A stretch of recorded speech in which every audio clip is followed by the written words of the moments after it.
ভারত পাকিস্তানের উত্তেজনা যেন থামছেই না। আজাদ কাশ্মীরে হামলার রেশ কাটতে না কাটতেই দুদেশের হুমকি ধামকির মধ্যেই ভারত হামলা চালিয়েছে বলে দাবি করা হয়েছে। আজাদ কাশ্মীর হামলার একদিন পর বৃহস্পতিবার সকালে পাকিস্তান অভিযোগ করেছে যে ভারতীয় একটি ড্রোন পাঞ্জাবের গুজরানওয়ালায় ঢুকে পড়েছিল।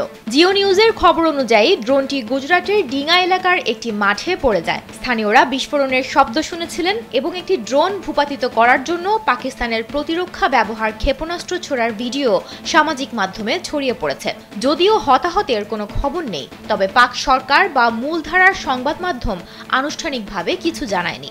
কয়েকজন প্রত্যক্ষদর্শী জানিয়েছেন, একটি রেস্তোরাঁয় বসে তারা খাবার খাচ্ছিলেন, তখন বিস্ফোরণের বিকট শব্দ শুনতে পান তারা। স্যান্ডেলিনা সো, রূপচর্চায় আভিজাত্য। তবে এ ড্রোনের আঘাতে কেউ হতাহত হওয়ার খবর পাওয়া যায়নি।